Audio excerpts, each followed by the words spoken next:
So we are going to read the word of God, Ephesians chapter 1, verse number 4 hanggang verse number 6. Nakita niyo na mga kapatid? Okay, basahin natin to. Read. According as He had chosen us in Him before the foundation of the world, that we should be holy and without blame before Him in love, having predestinated us unto the adoption of the children by Jesus Christ to Himself, according to the good pleasure of His will, to the praise of the glory of His grace, wherein He hath made us accepted in the beloved. Tayo po ay manalangin, Heavenly Father. We thank you so much for the reading of your words. May all bless us this afternoon, guide us, and your words will retain in our hearts and minds, and we can be able to apply it in our daily lives. All these things I ask and pray in the name of our Lord Jesus Christ. Amen. Okay, please be seated. So continuation po ito kanina, we discussed about the importance of the church. So mahalaga po ang church. Para bang pag sinabi natin mahalaga ba ang pera, hindi na po yan debatable. Because money cannot buy you peace. Cannot buy you happiness. But money can solve 90% of your problem. Pag nagutom ka, you have money, you can buy. You are thirsty, that's your problem, you can buy. Okay? You have no gas, you can buy. Because happiness cannot buy a gasoline. Okay? Tandaan nyo yan. So, it's money. So, 90%, sabi nga nila, of money can solve 90% of your problem. Okay? So, pero may mga tao naman, pera, hindi na-solve yung kanilang problema, nagpapakamatay. Kaya hindi rin lahat, ano ho? Okay, binasa natin, according as He hath chosen us. So tayo po mga kapatid, bawat isa po sa atin dito ay pinili po ng Diyos. Kailan ka pinili ng Diyos?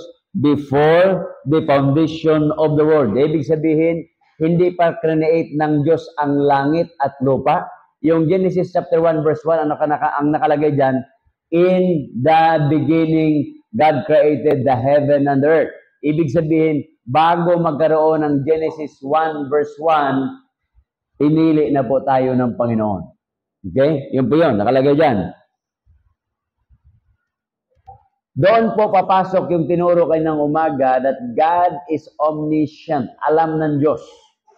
So, ibig sabihin, yung magiging apo ni Adrian, apo ni Adrian, magiging anak niya, yung magiging apo niya, di ba? Hanggat sa kapapuhan ni Adrian, alam na ng Diyos yan. Ganon kakapangyarihan ng Panginoon.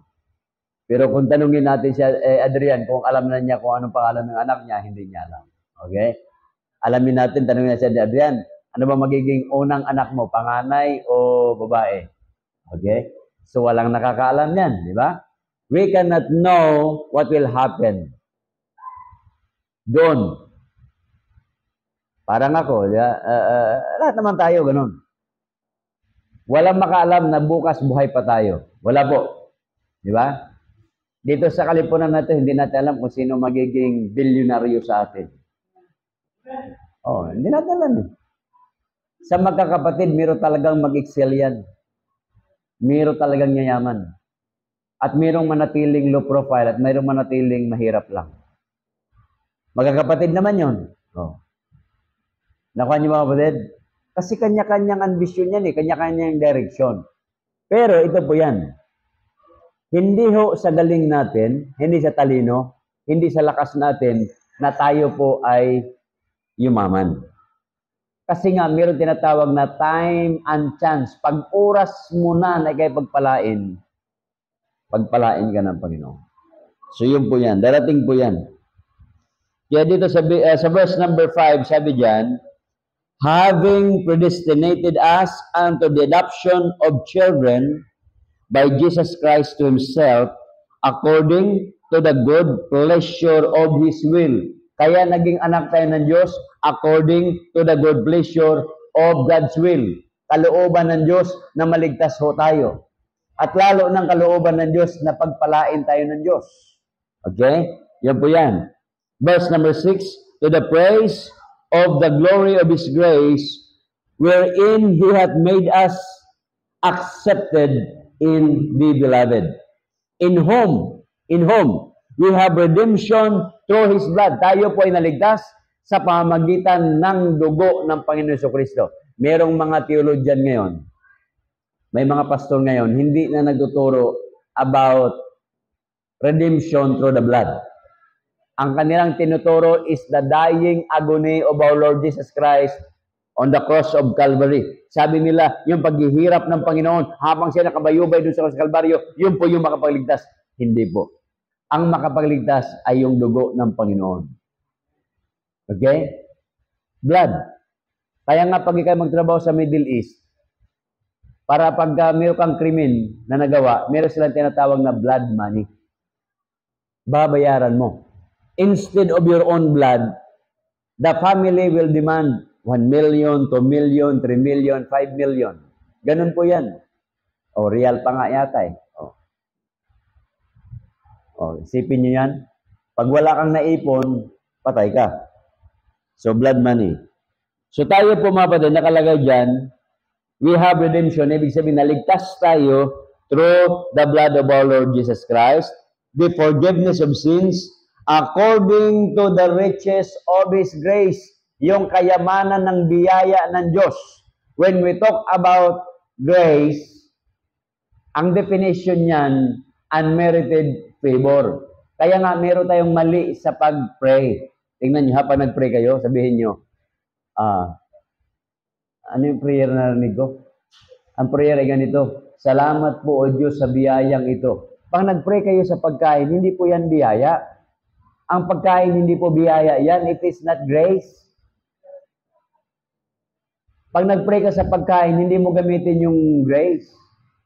Kasi nung araw sabihin nyo, would you grace the food? Hindi mo naman ganun eh. Di ba? Yung mga noon, can you grace the food? Hindi ganun. Ang pagkain, yun po ay pagpapala. Blessing po yan. Salamat po sa blessing, Panginoon, na pagkain na ito. Ganon po, hindi po yan biyaya. Ang biyaya, natanggap mo, hindi ka karapat-dapat ibinigay sa iyo, that is salvation. Yun po yung biyaya. Okay? So, ibig sabihin, tinanggap mo Panginoon, nabiyayaan ka ng Panginoon. Nabigyan ka. Hindi ka naman karapat-dapat eh. Oh. Kasi kung mayroong qualification para maligtas, may qualification. Halimbawa, sasabihin, di ba sa trabaho mayroong qualification yan? Hahanapin nila, ano lagi meron doon sa mga trabaho na pinipasukan nyo? Maliban sa inyong tinatawag na credentials, academic credentials, mayroong nakalagay sa dulo with pleasing personality. Di ba may dagdag?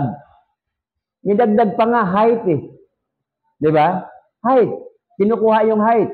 Kaya yung mga babae, pag nag-a-applyan doon, 2 inch yung heels nila eh. Para sumakto doon eh. Oh.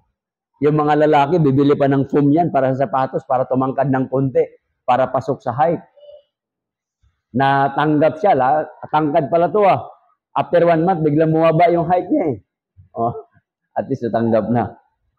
Pero pagdating sa sa ibang papasukan mong trabaho, halimbawa military, hindi ka po pwede. Pag sinabi yun po yung height, yun lang yun. Kasi ang sukatan doon, tanggalin mo yung sapatos mo. Okay? Yan po yan. So dito na tayo mga kapatid. We are going to discuss about the purpose of the church. Ano ba ang purpose ng church? Bakit merong ganito? Bakit ba nagtitipon tayo dito? Ang sarap pa yung matulog na sa bahay. Di ba? Nakuha niyo ba yun? Bakit ba nandito tayo? Ang init-init sa lugar na to. Sabi ng misis ko kanina aircon na kaya natin to. Sabi ko, bili mo na tayo ng battery dyan. Yung 60,000. Oh. Hindi ka na kailangan maganda kasing magsimba, malamig. Okay ba yun? Masarap, ano? Kasi pag manirmon ka, at mainit din yung sisermonan mo, magkakagulo kayo eh. Maganda yung manirmon ka, yung sisermonan mo, malamig ang ulo.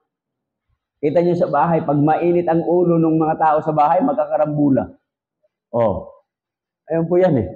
So dito mga kapatid, ang purpose po ng church, kaya nga magtataka ka eh. Minsan sabi ng misis ko, puro ka na lang galit yun siya kahapon eh. Sabi ko, doon ako sa patay sa umaga. Tapos patay na naman sa hapon, di ba? Tapos baby, pagod na ako kahapon. Ayaw ko nang pumunta doon sana, mag-preach sa gabi. Ayaw ko na. Pagod na ako eh. Sabi ko, ano kayo gagawin ko? Biglang tumawag pa John. Ikaw, Pastor, saan na po kayo? Yun lang. Bihis na lang ako. May balak na akong humiga. Biglang, sige, Pastor John. Isipin nyo yun.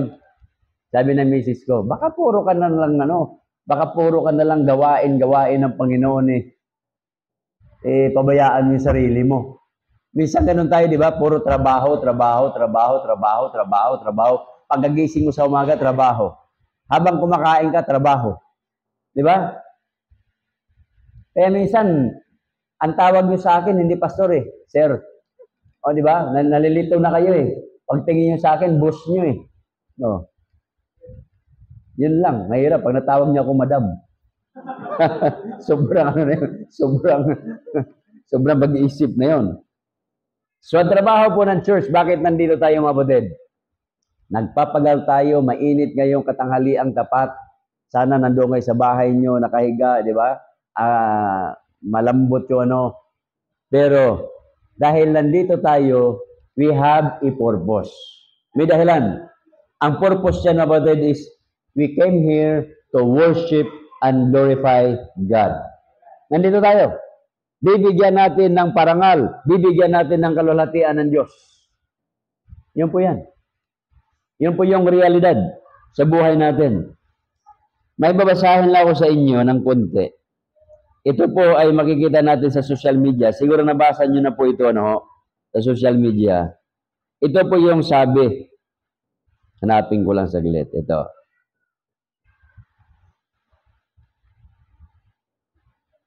Ito yon. Observations we never see as sins between God and man.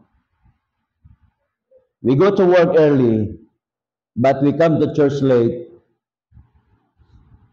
God is keeping time.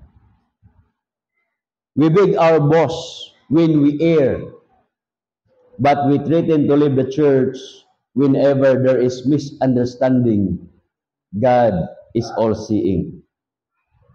We work hard to be promoted at work, but we treat the work of God with levity. God is not mocked.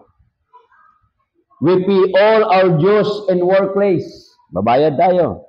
But refuses to pay tithes in the church. Ang tawag doon, spiritual robbers. Magnanakaw, Spiritual robbers. We buy costly things for our boss to get favor, but we can't even buy airtime for the pastor. Okay? Totoo naman yan. Amen, mga kapatid.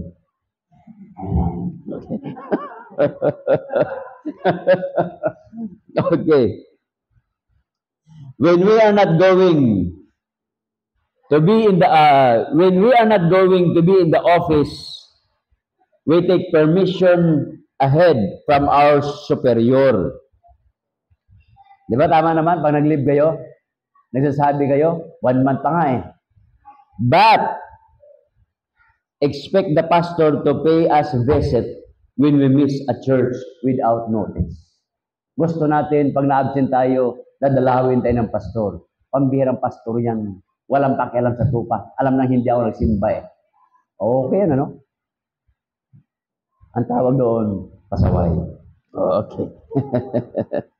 Pasaway. Pangalawa, papansin. Pero, on the other hand, baka naman talaga nangangailangan lang ng bisita mula sa pastor. Amen, mga kapatid? Yan. Nagkakasundo tayo, ha?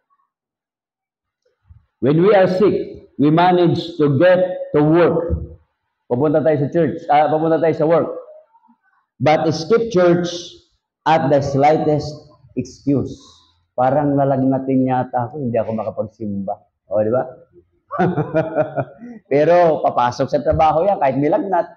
O, di ba? Para yatang kumukulimlim, para yatang para yatang uulan na. Hindi muna magsimba. Pero kahit bumaha na, may bagyo, punta sa trabaho. Pambihira talaga. Oh. Galing talaga. Oh. We take an official query serious, but we take rebukes in the church with disdain. We correct our colleagues in workplace, but we cannot correct brethren's sin.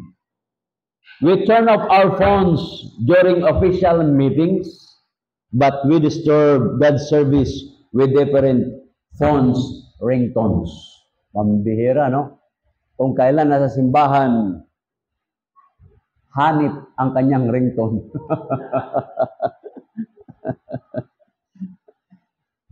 We can work overtime at work, but complain seriously about hours spent in the church. Ang haba naman kasi ng preaching ni Pastor. Wow, okay, ano? Overdue na yan, overtime na. Okay. We need to reassess our lives and to comfort us towards God's standard. Okay? Harinawa mga kapatid. Kaya dito po, purpose in church, so to worship and glorify God. Another one, na-discuss ko na kanina, to evangelize the world. Kasi nga po, ang totoo niyan, mula nga noong AD 30, mula ng panahon ng Panginoon Jesucristo, hanggang ngayon, 67% ng tao sa buong mundo, hindi pa rin nakakilala sa Panginoon. Sabihin nyo, is it true? Yes. Nung ako po'y nasa Cambodia, my goodness, ako po'y awang-awa sarili ko. Nung nakausap ko yung Cambodian, sabi ko, do you know Jesus Christ? Oh, sabi niya. Kasi marunong mag-English eh. Sabi niya, is it another brand of food? Kasi di ba McDonald's food, di ba? Is it another brand of food? Sabi ko, no. He is God.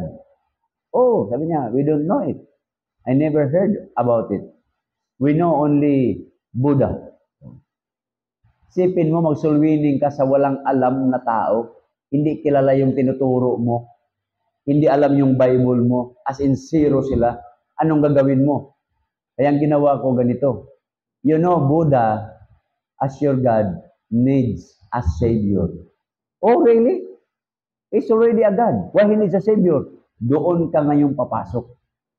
Kinakailangan yung Diyos niya, tatalunin ng Diyos mo. Ito yung Diyos mo. Matakaw, kaya tumaba. Kaya Buddha, di ba? Sobrang katakawan. Di ba? Ang laki kasi, di ba? Sobrang katakawan yan. Oh. Kaya nung namatay, hindi nakabangon. Oh. Pero yung Kristo, namatay sa nakapako, nabuhay muli. Oh, magaganong-ganon na yan, mag-iisip na yan, di ba? Yun. Kaya kinakailangan mong kontra-kontrahin, balabalansihin yung paniniwala niya, his God versus your God. Pero dito mga kapatid, mga Pilipino, hindi natin pwedeng pagkontra-kontrahin yan kasi yung mga bata na maliliit, alam na yan eh. Pag nagdulas ngayon, kahit nadulas ngayon sa paglalaro, kabisa, pati pangalan ng Panginoon eh. Jesus Maria Josep, kilala eh. O di ba? 3 pa alam yun eh. So yun po yan. Okay? Sa mga Bisaya, pagka nagkaano yan, pag naasar eh, Diyos ko dahi. Pati yung Diyos kasama eh. O. Di ba? Yeah. Another one, purpose of church to teach and instruct Christians, na-discuss ko na kanina. Pang-apat, to witness constantly. Lagi tayo magpahayag ng salita ng Diyos. Okay. Yan po yan. To witness constantly. Ibig sabihin, lagi-lagi. Bago tayo pwede ba dyan isingit yung dyan? Bago ko tapusin yan. Yung RA, 11, Sige nga. Babasahin ko lang saglit, Isingit ko lang. Yung law kasi, kanina, di ba? Nakita nyo sa Senado na aprobahan yung National Baptist Day. That's Republic Act. Pag sinabing RA, hindi ibig sabihin noon Ruben Abante. Baka sabihin nyo kay Ruben Abante yun eh. Republic Act po yan. Okay? Okay.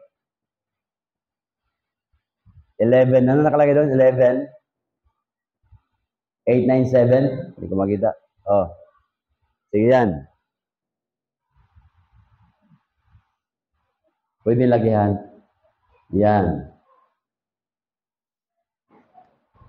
Babasahin ko yan. Ano? Oh, Republic Act 11-897. The Act declaring the second Thursday of January of every month a special working holiday to be known as the National Baptist Day. Okay? So, yung section 2, it is hereby, yan, lalapit ako.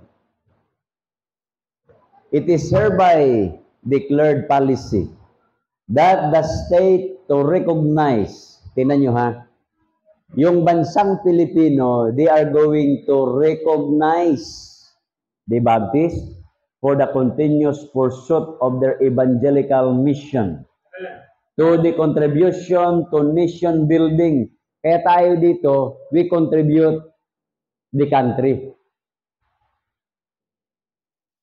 Ang nagagalit lang naman sa atin, yung mga mahilig sa bisyo. Kasi nababawasan yung nagsusugal. Nakuha nyo? Dapat ngayon, si Richard nasa sa bungan yan. O, nabawasan. Nandito sa umatin. O, di ba? Sa nandito, o. Si Adrian, dapat umayang gabi, nasa beer house to. Dalawa sila ni JC. Nawala na, nandito na eh. O, di ba? O. Dito na sila. O. Ha? Disciple niya na ni Adrian si JC. Malakas tumunga si Adrian. So, nabawasan. Kaya dito, ang tawag sa atin dito, contribute to nation building by establishing Christian schools that instill academic excellence and build character to individuals and churches that proclaim, churches, yung mga simbahan ng Baptist, proclaim, teach, and share biblical principles for the betterment of the society. Nagtuturo ho tayo, nagba-Bible study tayo, not for the worst of the society, but for good of the society. Okay?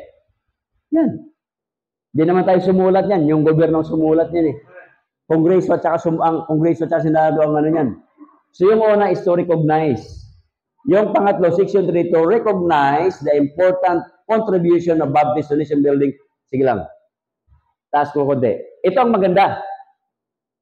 So dito nakalagay dyan, the state to recognize the Baptist. Ni-recognize the state. Yung pangalawa, sabi yung section 3, section 4 na yan eh. Yung section 3, sige, taas lang. O yan, do. Oh. The state shall promote. Aba, alam niyo ba ibig sabihin ng the state shall promote? Ibig sabihin, pagka tayo pala, during National Baptist Day, sabihan natin si Mayor, Mayor, kailangan po namin yung gym ninyo. Ay, hindi pwede yan. May gumamit eh. Ito po yung kopya ng batas. Apo pwede yan. O, di ba? Wala siya magawa kasi may batas. Ang trabaho nila, promote sila mismo. Nakuha nyo? Ibig sabihin, in favor to us, sila ang magpo-promote. Sila ang maglalagay ng tarpaulin. Kasi promote nakalagay dyan eh. Sila ang magmamanage ng traffic. Ipapagamit nila yung mga vehicle na gustong kailangan natin. Yun po yung promote. Di ba? Yun po yan, mga buded. Ganda, di ba? Then, na-promote na. Ito pa, trabaho ng gobyerno. And proclaim the same as special. Ito, working lang naman yan. Next, this section 4. This act shall, so on and so forth. Okay? This act shall take effect 15 days after the publication of official gazette in the newspaper of general circulation. Wala nang iba, no? Yun lang. Yun lang.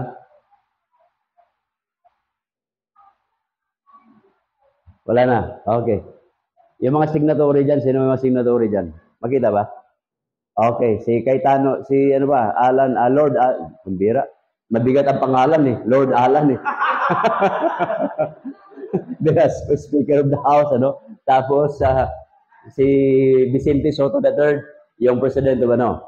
This, sabi yan, this act as passed in the Senate, so on and so forth, ano? Sige, tas mo. Ayan, nandyan sila na, ano, yung mga Secretary General, Secretary of the Senate, approve, o di ba? Ito, passed into law noong July 23, 2000, ano? So, naging batas yan. Okay? Ang sasabihin ninyo, bakit walang pirma doon yung presidente, si President Duterte? Ito po yan. Yung presidente, pag hindi mapirmahan ng 15 days, pwede niyang i-veto yon. Baguhin ba? Pero pag hindi niya pinirmahan, lumagpas na ng mahabang panahon, considered yan. Considered a law. Kaya tatatakan na yan. Okay? Yun po yun, mga badel. Kaya batas yan. Kaya dapat, sabi ko sa inyo, ako nga wild imagination yung akin eh. Sabi ko, para magiging ano yan, magiging non-working holiday yan. Walang trabaho. Ibig sabihin walang trabaho. Yung baptist ng Rizal, baptist ng Laguna, baptist ng Cavite, baptist ng Metro Manila, Quezon City, baptist ng Bulacan, Tarlac, Pampanga, lahat yan mag-motorcade papunta ng EDSA, puno yung EDSA. Nakuha niyo ba yun? Pag puno na yung EDSA, anong sabihin ng gobyerno? Ay wala na tayong, holiday na tayo. Kita nyo, yung Black Nazarene ngayong Martes. Sa Lunita lang naman yun eh. Pero bakit walang pasok ang bansa? Nakuha niyo ba yun? Doon lang naman hindi. Wala namang naglalakad dito eh. Oh. How much more kung tayo din maglalakad, ano? Pero yan, batas na yan, blessing na yan, mga buded. Okay. Ito, i-discuss ko sa inyo ng konti as we close, mga buded. Bakit tayo Baptist nga pala? Oh, sabihin nyo, bakit tayo Baptist? So, una, we are Baptist because we are biblical people. When we talk about biblical people, we only use the Bible. Ito, Biblia lang. Kaya tawag sa atin, biblical people. What the Bible says. Kung anong laman ng Biblia, yun lang po yan. Wala ho tayong adindum. Yung doon sa taga Mindanao, yung mga ngaral doon, meron siyang Third Testament. Okay Ang Biblia, Old and New Testament lang, walang Third Testament. Okay? Wala. Bawal magdagdag. Yung iba naman, mayroong mga sulat-sulat pa na kung ano-anong mga newsletter para doon dagdag. Tradition, newsletter, paper, books. Wala tayo noon. Biblia lang. Kung anong sinabi ng Biblia, yun po yun. So ito na yung role of faith and practice. What the Bible says. Okay? Yun po yung mabasa natin sa Deuteronomy chapter 28 verse number 1. Huwag na muna natin basahin. Pangalawa, why we are Baptist? Because we are attentive people. Okay? Attentive. Yung bang, doon natin basahin yung yung Deuteronomy. Kasi attentive yan eh. 28. Ano sabi dyan? And it shall come to pass, if thou shalt hearken diligently unto the voice of the Lord. O, di ba?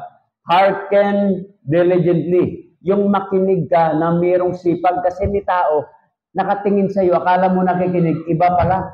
Yung sinasabi, tagos lang. Nakuha nyo? Pag uwi sa bahay, walang natutunan na salita ng Diyos. Ang alam lang yung joke ng pastor. Kuha ba yun? Mga joke lang. Hindi ganoon. Yung joke na patawa naman, ginagawa lang natin yan para lang mabuhay tayo. Kasi pag nakita na medyo paantok-antok na kayo, gigisingin. Okay? Mahirap naman sabihin natin, tumayo kayo, okay, yung nasa likod, masahiin nyo yung sa harapan. Kawawa naman yung nakaupo sa likod, wala magmanasahe sa kanya. Yung sa pinakalikod, iuntog na lang yung ulo yung sa pader. Mahirap naman yun. Oh. Di ba? Oh. So, hindi patas. So, hearken diligently, nakalagay dyan mga kapatid. So, ibig sabihin tayo ay attentive people, bigyan natin ng sipag ang pakikinig sa salita ng Diyos. Amen? Yan. Kasi mga kapatid, pag tayo po ay sipagan natin at pagbulay-bulayan natin ang salita ng Diyos, bless naman tayo ng Panginoon eh. Joshua 1:8, anong sabi dyan? Sige, ate. Joshua 1:8. This book of the law, yung Biblia, shall not depart out of thy mouth. Ang problema, pagkalinggo, nagbe-verse tayo. Lunes, wala nang verse eh. Akala niyo ba yun? Oh.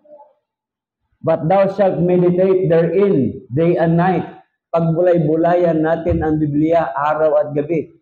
Ang pinagbulay-bulayan natin ngayon, mga Kristiyano, Facebook, Instagram, nagme-meditation doon lagi. Yung mga bata, Roblox.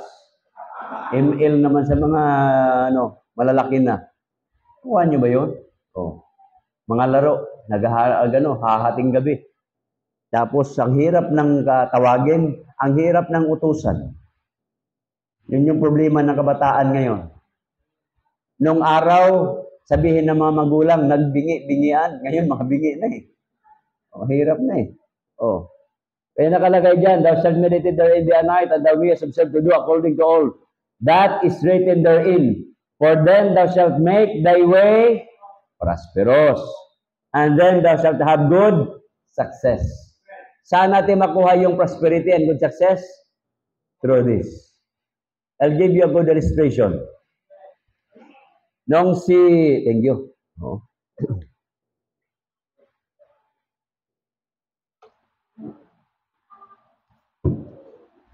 Si Queen Elizabeth,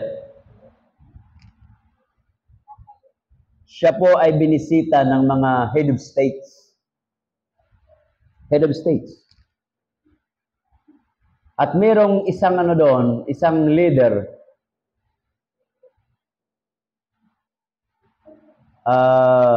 African leader, nagtanong sa kanya, Your Majesty, what is the secret of your success? Isipin mo, ang tanong, di ba? Anong sekreto mo na yung tagumpay? Alam mo, umalis yung Reyna. Sabi nung nagtanong, siguro ipakita nito ang, siyempre kanila yung James Bond, di ba? Oh, pinaka-latest siguro ng mga technology para talagang matibay ang Great Britain.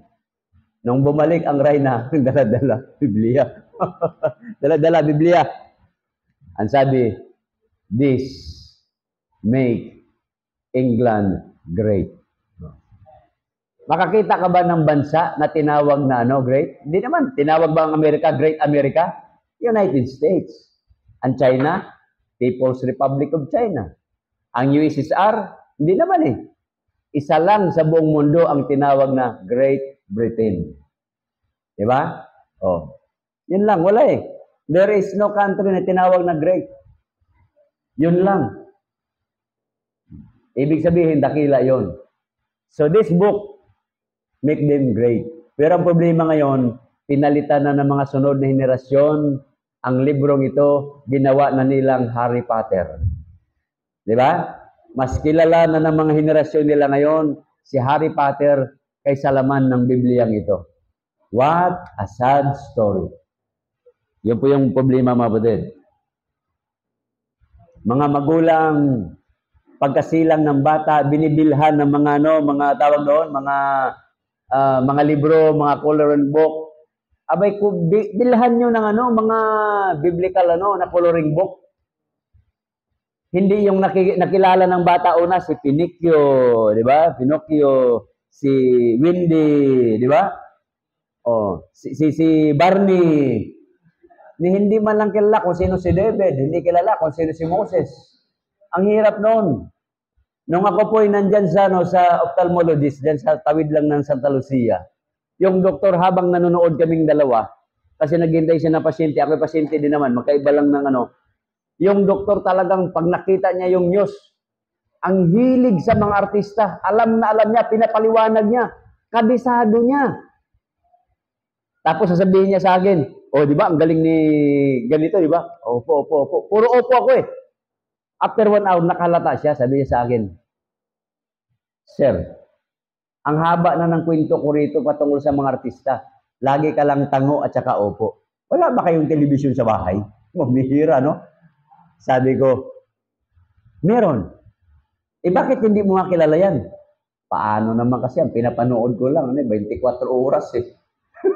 Sabi niya, ganun ba?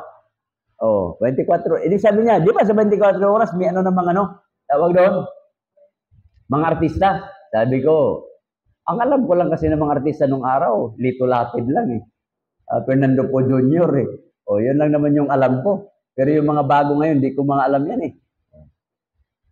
Sabi niya sa akin, ano ba trabaho nyo? Pastor po ako. Pero kung ako po ang magkwento sa inyo ng mga personalidad, baka hindi mo rin kilala. Sabi niya, sino ba mga personalidad mo? Si Abraham, si Methuselah. Sabi niya, hindi ko kilala yun eh. Okay, tamo. Hindi rin niya kilala eh. Kaya, sipin mo yan. Kasi nga, magkaiba kami. Di ba? Magkaiba. Kaya, yung mga anak po ninyo, mga buded, turuan nyo yan ng mga biblical personality. Para yung mga biblical person, yun po yung mga hero nila. Hindi yung hero nila si Spider-Man, si Superman, si Gagambino, si Captain Barbell. Ako, pambira. Na malayong malayo sa Biblia at history. Okay? Another one, prayerful. Tayo mga Baptist, mga batid, ay mga prayerful. Prayerful people. Diba? Tama ba? Nagpe-pray ba kayo mga batid? Ba, siguraduhin nyo lang ha. Oh. Baka ako, pag kailan kayo nabulunan, saka lang nyo malala mag-pray. Oh, mahirap yan. Kung kailan nasagi na kayo, saka nyo lang malala mag-pray. Before you go, you pray. Sabi ko sa inyo, most of the time na ako po'y may problema sa kalsada, it was then na hindi ako nag-pray. Yun lagi yun. Anything na meron akong problema sa kalsada, yun yung dahilan, hindi ako nag-pray. Kaya pagka meron na, ito na naman, nakalimutan ko mag-pray. O, di ba? So, at least you know, na ang pinaka, gasolina mo bago ka umalis, ay hindi po yung gasoline station, yung panalangin po natin. Okay? Another one. Tayo mga Baptist, mga teachable people. Madaling turuan. Ang pagtuturo ay nagsimula yan sa mga anak po natin. Proverbs 22:6. Iyon po yung sabi na banal na kasulatan. Train up a child in the way he should go. When he is old, he will not depart from it. So tayo mga magulang, adult one, it's our responsibility to teach them. Kung tinuturuan natin sila, wag magmura, maghugas ng pinggan, maglingpit ng mga higaan, ng mga basic household chores, tinutulungan natin sila sa mga assignment nila sa school, why not tulungan natin sila sa kanilang spiritual na pamumuhay. At the end of the day, yun po yung pinakamahalaga, spiritual na buhay. Okay? So, teachable. Hindi lang sila, kundi tayo, we need to be teachable. Kita nyo na magkasala si David. Na magkasala siya. Ano sabi ni Nathan? Thou art the man. Inako niya kaagad. Kaya yun po yan, mga kapatid. Another one. Industrious people. Sipag, ika nga. Kaya tayo ng mga anak ng Diyos, dapat magsipag po tayo. Sipag, trabaho. Iba yung kwento sa atin, alam nyo, kwentuhan tayo nung tayo po yung sa elementary pa, yung si Juan Tamad. Alam nyo ba yung kwento na yun, Juan Tamad? Hinihintay niya na mahulog yung Biyabas? O, isipin nyo yan. So, wag ganon. Kasi ang tagumpay, wala po yan sa daydreaming. Iba yung nangangarap ka lang, iba yung nagtatrabaho ka. Yung pangarap mo, it will never produce a single centavo. But the moment you start doing your dreams, you earn. And you earn. Okay? Kailan ba nagsimula ang 100?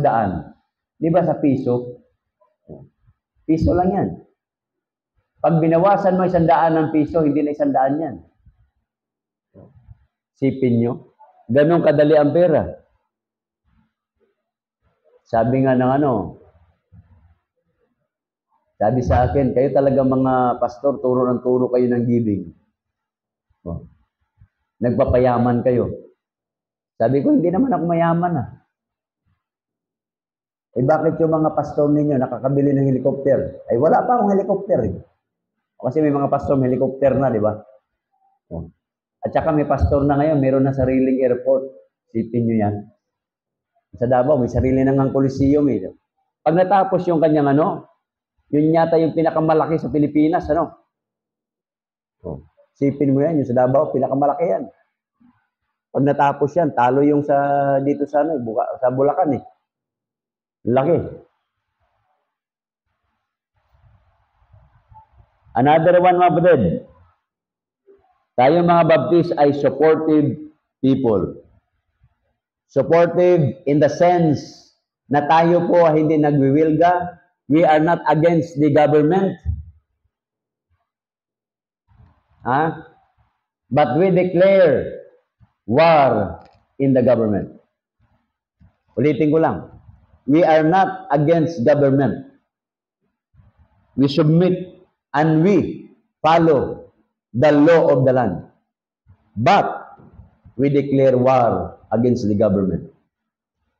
If it is not favorable to us and to the Word of God. Pag hindi na, kasi nakalagay din sa Biblia, it is better to obey God. Okay? It is better to obey God rather than men.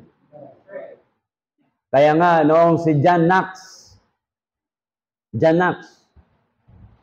kinausap siya ng Reyna. Ang sabi ng Reyna, itigil mo yung pangangaral mo. Alam mo, sinagot ni John Knox, Your Majesty, sometimes it is necessary to put arms in the hands of our people to overthrow the wicked ruler. Pambihira. Pastor na nagsabi noon, si John Knox. Yung Reyna, hindi makari. Nanginginig yung Reyna Ang gusto niya marinig ng Reyna, opo.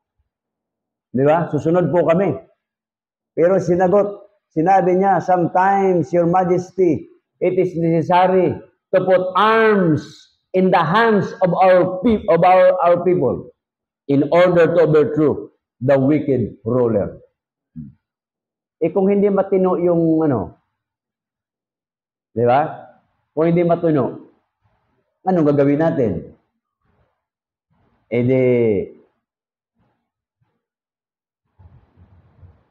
Yung karapatan, iba yon. Tayo, sumusunod tayo sa salita ng Diyos. At kasunod niyan, itinuturo ng Biblia, sumunod tayo sa batas ng tao. Constitution of the Philippines. Okay? Gawa ng mga tao yan.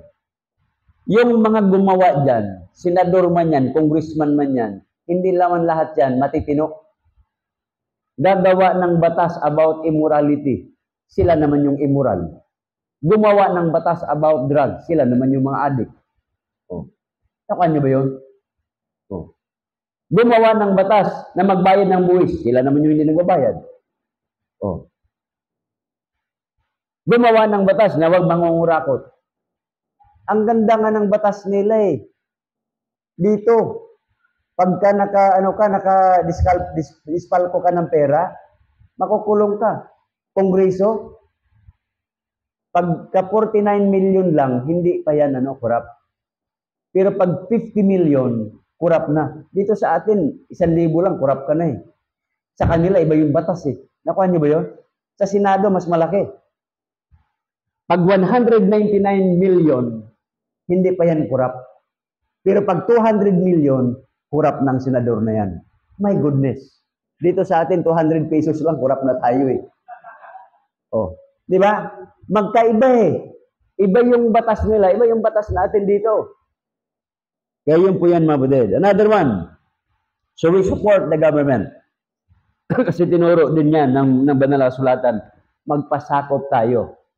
Huwag lang sa point na yung ating karapatan will be at stake. Another one. We are triumphant people. Bakit nagtatagumpay? Why? Because we have knowledge, we have education, we have our own strength? No. Nabanggit mo sa inyo, yung pinsan ko, 45 years old, patay. Samantala yung bina ni Pastor Pigaw, 91 years old. Kalahati ng edad, di ba? Oh. Oh. Sipin mo, ang difference nila is 46 years old. Pero ang kamatayan nila, isang araw lang. January 1, namatay yung 91 years old. January 2, namatay yung 45 years old. Oh. Ang ibig sabihin nito, mga buded, yung tagumpay natin, wala yan sa lakas natin, wala sa edad natin yan. Ang tagumpay ng bawat isa sa atin ay nasa Diyos. Amen? Kaya sabihin lagi natin, Diyos ang nagbigay, nagtagumpay sa atin. Yun ay itinuro ko yan sa Deuteronomy chapter 18.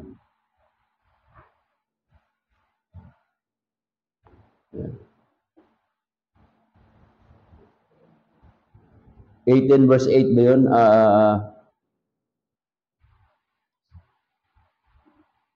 Power to get wealth.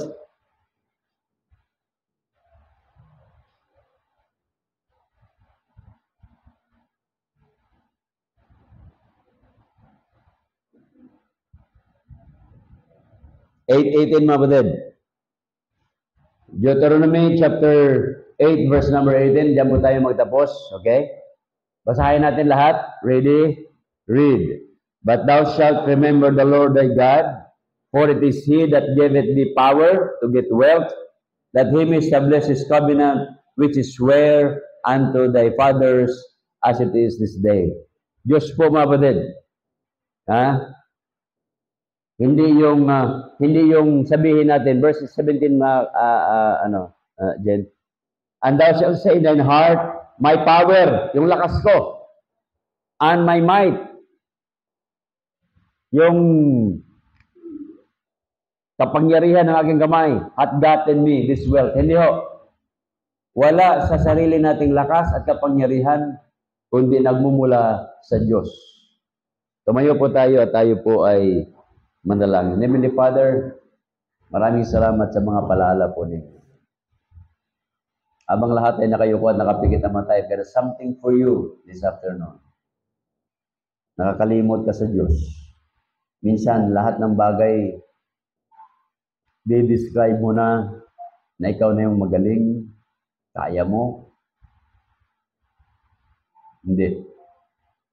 At the end of the day, ang buhay natin, hiram lang sa Diyos. At yung kaligtasan, biyaya ng Diyos yan para sa atin. Kaya lagi natin sabihin, lahat ng tagumpay ko, ito'y bigay ng Diyos sa akin. If God has something for you this afternoon, and God's speaking to your hearts right now,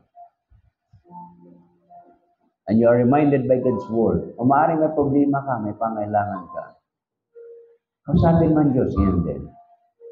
Feel free to come, kneel down, and talk to the Lord in prayer right now. Sige po mga.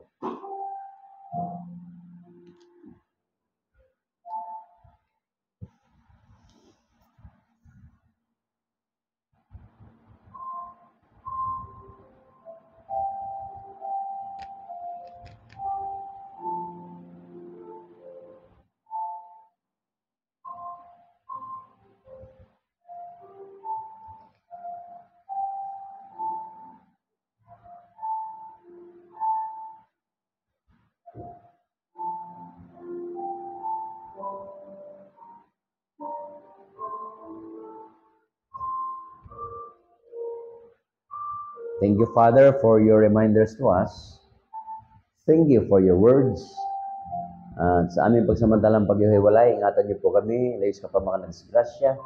Makita niyo po ang bawat isa sa amin na tapat at tuloy na nalingkod sa inyo hanggang sa ikalawang pagbabalik. Mapatiran po namin ang hina pala kasi magkaramdaman pagalingin. Mapatiran na namin kung saan lagi nabibiyahe. Give them traveling mercies. At dalangin ko po, Diyos, na kayo lagi ang malulhati sa buhay po namin. Lahat ng parangal ay dapat sa inyo po, Diyos. Bless us as we part ways this afternoon. All these things I ask and pray in the name of our Lord Jesus Christ. Amen. God bless us all. Okay? Thank you po. Tawagin natin si